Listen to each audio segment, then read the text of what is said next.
Mesdames, Messieurs, bonjour et très heureux de vous retrouver dans ce 13h au Bénin. Voici le sommaire. Le prix de l'essence frelatée a baissé à la station comme chez les revendeurs du secteur informel. Le prix de l'essence est identique, une situation qui n'a pas inverser la tendance observée sur les différents lieux d'approvisionnement en carburant. Reportage à suivre dans un instant. Et puis nous irons à la découverte d'un trio d'ambianceurs qu'on aperçoit souvent les week-ends le long de la plage d'Erevan en cette période de vacances pour des besoins de distraction pour enfants et les jeunes. Notre trio d'ambianceurs propose à cette aide de personnes des instants de musique. Et puis enfin en sport, le championnat professionnel de handball du Bénin démarre ce mercredi. La compétition va être disputée avec 6 équipes au niveau des dames contre 9 chez les hommes. Avec notre invité Ali Momoni en plateau, journaliste sportif à Canal 3 Bénin, nous parlerons justement du démarrage de ce championnat dont le match d'ouverture est à suivre en direct sur Canal 3 Bénin à partir de 15h. Voilà donc pour vous le sommaire de cette édition. À nouveau bonjour et bienvenue si vous nous rejoignez. Ali Momoni, bonjour. Bonjour Eric. Je serai avec vous dans un instant. Le directeur général de l'Office du baccalauréat présentera dans la soirée de ce mercredi les grandes tendances du bac session unique de juin 2023. Mais avant, en bref et en images, depuis ce matin à 7h, les 301 jurys déployés par l'Office du bac dans les 10 centres de délibération sont à pied d'œuvre. Les jurys sont présidés par des professeurs d'université ou les inspecteurs de l'enseignement secondaire, technique et puis de la formation professionnelle. Ils délibèrent et proclament les résultats sans interférence. Et comme vous le savez, les résultats proclamés par les jurys seront disponibles sur la plateforme gouvernementale e-résultats dès la fin des travaux des différents jurys. Et puis je vous l'annonçais en titre, depuis quelques jours, le prix de l'essence frelatée appelée Payo a baissé à la station comme chez les revendeurs du secteur informel. Le prix de l'essence est identique, une situation qui n'a pas inversé la tendance observée sur les différents lieux d'approvisionnement, bien entendu en carburant. Pourquoi ce statu quo dans les habitudes des usagers? Élément de réponse dans ce reportage. 650 francs CFA, c'est le prix pour se procurer un litre d'essence à la station ou encore chez un vendeur de contrebande situé aux abords des rues de Cotonou. Si l'affluence était à son paroxysme dans les stations il y a encore quelques semaines, la tendance a foncièrement baissé depuis ce week-end. Fini les longues files d'attente interminables. Désormais, on est plus vite servi comme nous le raconte ici cet usager. Je me suis pas vite servi, ça s'est bien passé. J'espère que ça continue comme ça. Avant, qu'est-ce qui se passait? Avant, il y avait des fils. Il y a du monde.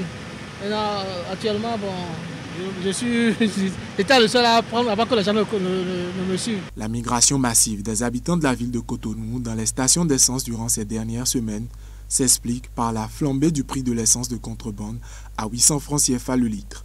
Cette inflation du prix de l'essence provoquée par la suppression des subventions aux hydrocarbures au Nigeria a constitué un choc colossal pour ce secteur. Malgré la baisse du prix à 650 francs, le secteur peine à se relancer et les chiffres d'affaires ont chuté. Avant que cette flambée de prix n'arrive, nous on vend au prix bas par rapport à la station. Par exemple, 425. Donc avec cette différence par rapport à la station, fait que nous on vend beaucoup, plus que la station. Et malgré qu'aujourd'hui nous vendons au même prix que la station, nos clients ne viennent plus comme auparavant.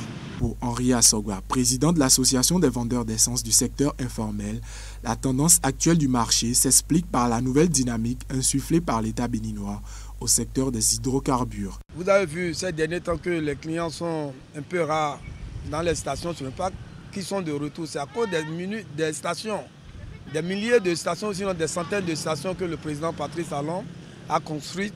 C'est ça qui a fait que vous avez constaté qu'il n'y a pas assez de clients vers les stations et vous avez cru qu'ils sont de retour vers nous. Non, nous on a la mévente parce que du fait qu'on est au même prix que les stations de service, les clients préfèrent aller se ravitailler vers les stations de service. Pour certains consommateurs, même si le prix est identique des deux côtés, la station reste l'option prioritaire, en tout cas pour l'instant. Comme il n'y a plus une différence entre station et essence Fredaté, là, on est obligé de nous stationner à la station. Donc vous ne voulez plus revenir vers vous? Non, si le prix abaisse chez ceux de essence Fredaté, nous on revient à la base. Tout le monde cherche là où on va trouver un plus, non? En attendant une nouvelle baisse du prix chez les vendeurs de contrebande, le secteur informel continue de perdre des clients. Les jours de marché sont des jours d'animation où tout le monde souhaite vite vendre et puis acheter également. Dans les marchés situés au bord de la route, c'est une autre animation qui s'observe et qui retient l'attention. C'est le cas du marché de Togba dans la commune d'Abomey-Calavi qui s'anime jusque sur la chaussée, obstruant ainsi la circulation. Une équipe de la rédaction s'est rendue sur les lieux et voici le compte rendu de ce constat. Lancé vers le marché de Togba à une distance de près de 1500 mètres nous a suffi pour faire un constat désolant. La chaussée se trouve envahie par vendeuses et clients, une situation qui crée une obstruction du tronçon Carrefour-Pota-Togba.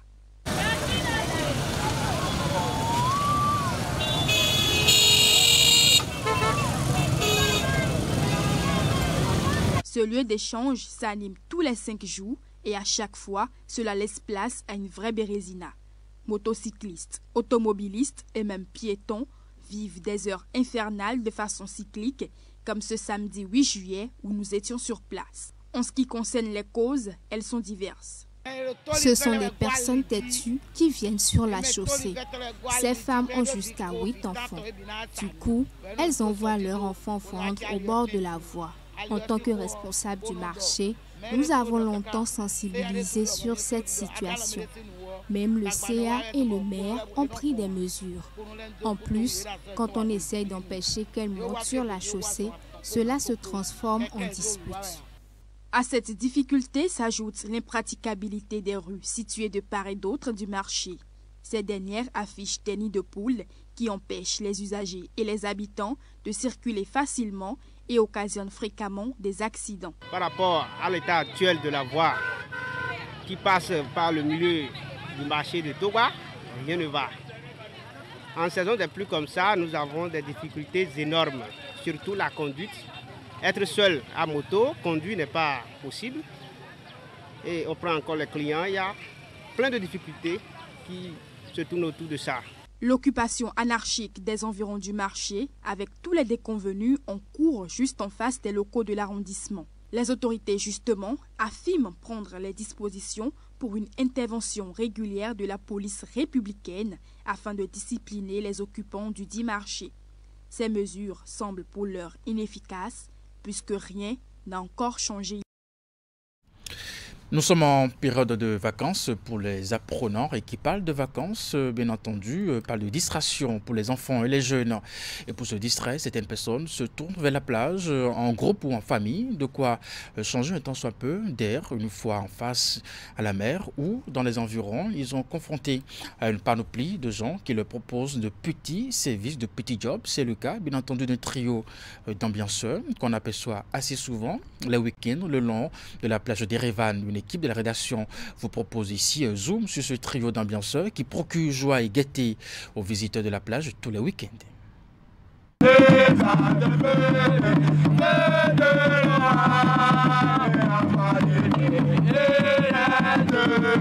Voici un trio hors du commun. Il est composé de Joseph, apprenti menuisier, Corneille, apprenti peintre, et Philippe, apprenti vitrier. Loin d'être sur cette plage, en vue de rechercher des clients à qui fournir des prestations liées à leur domaine d'apprentissage, ces jeunes sont ici dans un seul et unique but, faire danser les visiteurs.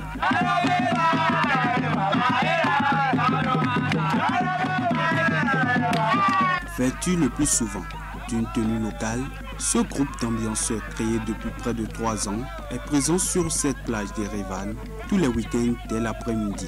Évidemment, Philippe et ses acolytes n'auraient pas le temps nécessaire à consacrer à leur activité s'ils n'avaient pas reçu au préalable l'aval de leur patron. Avant que je n'entre en apprentissage, mes parents, mon patron et moi avions discuté. Déjà à partir de jeudi, on ne trouve plus assez de temps. J'ai également demandé à mon patron qu'il va me donner la journée du samedi. Le dimanche est mon jour de repos normal. Pas lui-même sait que je me débrouille. Donc samedi, les samedis, ils sont au courant des répétitions. Donc c'est ainsi que moi, je me libère les samedis pour venir jouer avec mes amis. Afin de bien accomplir la mission qu'ils se sont attribuée, ces jeunes apprentis se servent de différents instruments, leur voix pour chanter et des tam-tams pour faire danser leur vis-à-vis. Il leur arrive par ailleurs d'esquisser quelques pas de danse en vue d'inciter ou d'accompagner ces derniers.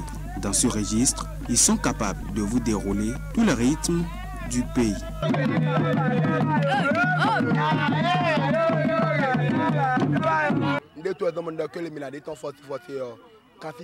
C'est à cause du talent que nous possédons que j'ai suggéré qu'on l'expose au public. Nous avons commencé avec le tam-tam sakla, les bois à main. Au fil du temps, nous avions acheté le tam-tam bon et les autres avec les sous que nous avions trouvés à travers cette activité. Nous voulons juste de l'aide. C'est comment faire pour joindre les deux bouts qui nous poussent à faire cela, quand bien même nous menons tous des activités. On a commencé un peu à la maison, on a fait des répétitions et nous avons dit que comme c'est notre don là, on va faire sortir ça. C'est pour ça qu'on a commencé par sortir pour venir à la plage pour chercher un peu d'argent. Lors des séances de répétition, ce trio d'ambianceurs ne se contente pas de travailler sur les chansons et les rythmes connus. Il a aussi l'esprit créatif. Des fois, nos parents, des fois, je crée parfois des rythmes. Nous répétons aussi des rythmes déjà connus. Ça me vient parfois comme de la tout. Et je crée la musique et je la chante. Dès que je commence, mes collègues l'enregistrent sur les téléphones et on se l'approprie. Avec ça, enfin, Émerveillés par le spectacle, les visiteurs de la plage expriment leur satisfaction. Non, avec ces trois jeunes-là, j'ai aimé ça. C'était très cool. Parce qu'ils ont bien joué.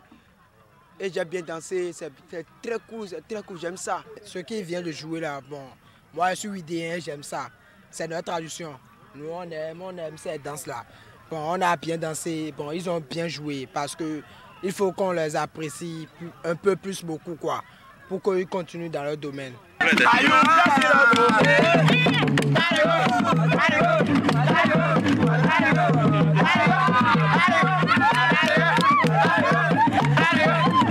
Si l'objectif du trio Joseph, Corneille, Philippe est de transmettre à leur vis-à-vis une gaieté parfois inespérée, leurs objectifs ne manquent pas de porter des fruits. Ils sont souvent récompensés par les spectateurs. En plus de l'argent qu'ils gagnent, ils se constituent un riche carnet d'adresses et sont parfois sollicités pour des prestations publiques lors des fêtes et des cérémonies.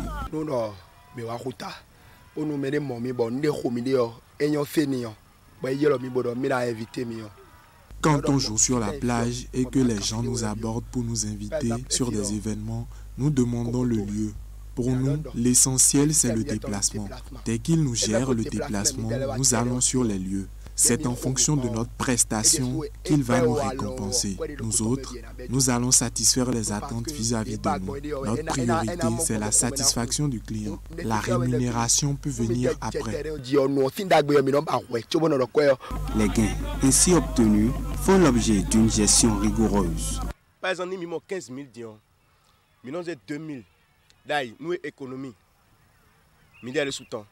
Donc, bah, si on gagne par exemple 15 000 francs CFA, on épargne 2 000 francs dans l'optique de pouvoir réparer aux besoins nos instruments. Et le reste, on se le partage.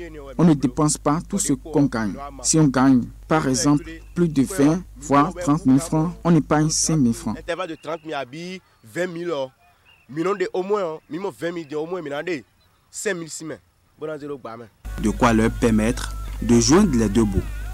Dans une société comme la nôtre, où la jeunesse est de plus en plus portée vers les activités génératrices de gains faciles, le groupe d'ambianceurs formé par Philippe et ses acolytes est sans doute un exemple à suivre.